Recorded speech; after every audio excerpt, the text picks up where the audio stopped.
Good afternoon mga pechums ko. Tara, luto tayo. Ito yung mga tira-tira kong chicken at saka yung ang tawag dito, liempo. So, pag bumibili kasi ako per kilo or more than a kilo, tinatabi ko yung masyadong madami. So, tinatabi ko yung iba.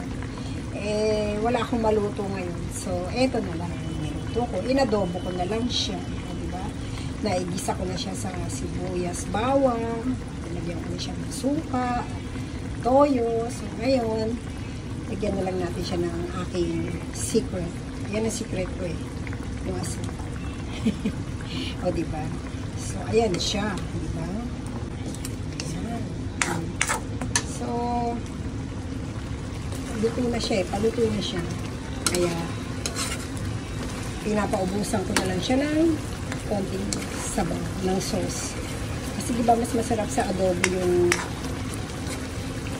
bakong yung sauce. Ewan ko, ako parang mas masarap yung ganyan yung konti lang yung sauce.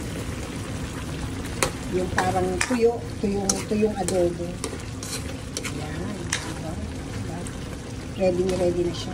So, tikman nga natin. The chance.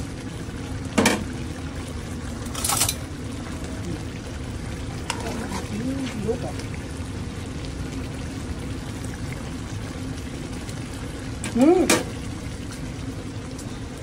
Tama siya. Tama ang lasa. Ayan. So, nagmamantika na siya. Oh. Yan ang gusto ko. Ganyan ang gusto kong adobo. Yung medyo nagmamantika na siya. Diba? Nag-separate. Nagprito na ako kanina ng talong. Hindi ko na, ayoko na isali dyan kasi parang malalamog yung aking talong. Pinarito ko na lang siya. So, ayan. Ready na siya. Diba? Ang sarap. Ang sarap ng aking adobong liempo at manok. Ayan. Diba? Chance ko. Manulit natin. Baka nag-iba yung lasa eh.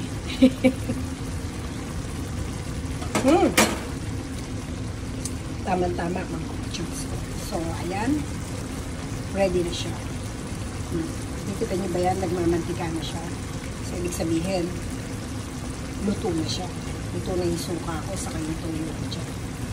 Yan. So, it's ready.